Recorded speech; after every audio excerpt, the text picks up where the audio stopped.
Upon arrival, the women were led to what the Vikings called a sharing. To them, it was a celebration. To their captives, it was a beginning of enslavement. Each woman was displayed before the warriors who had taken part in the raid. They were judged by their youth, their health, and their beauty, stripped of dignity and treated like livestock. The warriors would laugh and boast, claiming those they wanted as trophies of conquest. If a chieftain led the raid, he chose first. His selection often included the wife of the strongest enemy warrior, a deliberate act meant to mock the fallen. Once chosen, the woman was forced to serve not only as labor, but as a living reminder of the enemy's defeat. Those not claimed by warriors were sold to merchants who traveled across the northern world, from the icy fjords of Norway to the bustling slave markets of Dublin and Hedeby. The price of a captive woman could buy a ship, a herd of cattle, or arm a small army. But for the captives, no amount of silver could purchase freedom. In Viking society, slaves, known as thralls, had no rights, no family, and no identity. They existed only to serve. Many of these women were forced to labor in harsh conditions, tending to the farms, grinding grain, or carrying water through freezing winters. Yet their greatest torment came not from work, but from what was done to them in the silence of the night. The Vikings saw domination not just of control over land, but over flesh.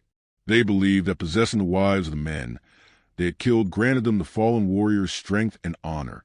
Each act of cruelty was a ritual of power.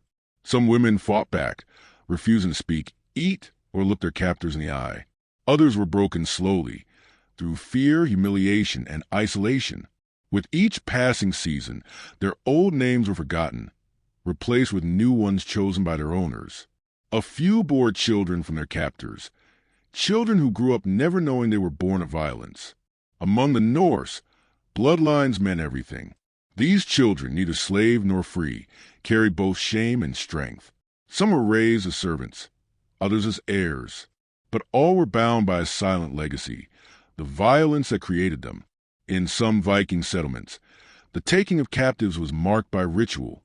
Late at night, when the fires burned low and the mead flowed freely, the warriors gathered around the longhouse.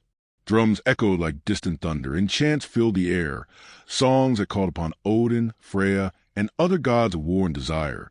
The captives were brought in, trembling under the gaze of their captors. What followed was neither sacred nor merciful. To the Vikings, these moments were acts of victory, an offering to their gods to ensure future triumphs. The pain of their captives became part of their spiritual devotion. For the women, there was no escape, no prayer strong enough to reach the heavens. Many would rather die than continue.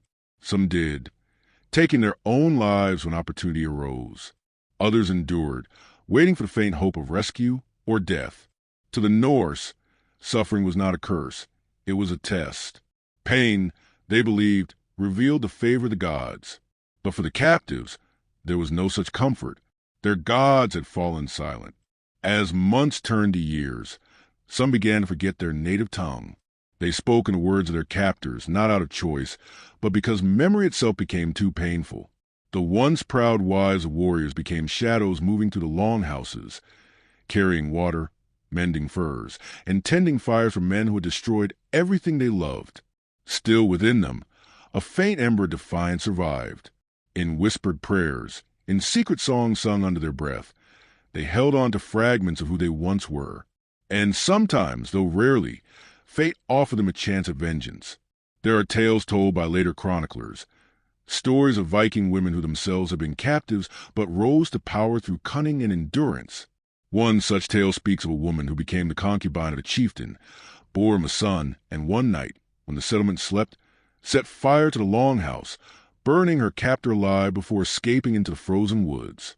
Whether the story is myth or truth, it echoes the same unyielding that lived inside many who suffered under the Viking rule, the refusal to be completely conquered. As time went on, the horror of what the Vikings did was buried beneath their legends of exploration and discovery.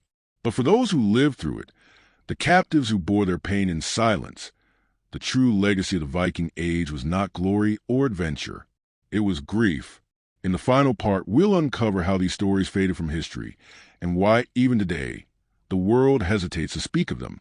The centuries that followed turned the Vikings into legends. Songs and sagas painted them as fearless seafarers, heroes of courage and discovery.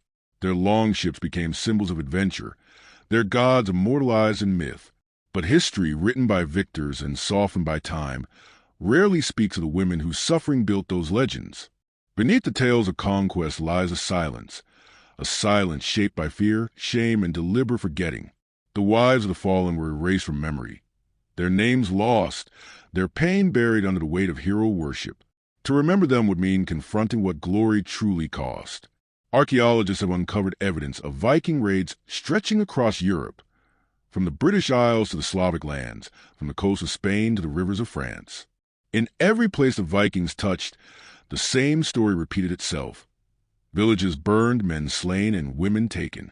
Rune stones and carvings celebrated the victories, but never the victims. The sagas written later by Norse poets praised bravery, honor, and loyalty, but they omitted the screams that followed victory. It was easier to turn horror into heroism than to face the truth. Yet, behind those heroic verses, traces of the truth remain. In some Norse graves, archaeologists have found remains of foreign women buried beside Viking men, sometimes bound, sometimes showing marks of struggle. The bones whisper what the history books refuse to say. In some regions, local folklore preserved fragments of what happened. Stories passed through generations spoke of the women who vanished with the sea. These tales often described ghostly figures wandering the shores, calling for husbands who would never return. Some claim the northern winds themselves carried their cries.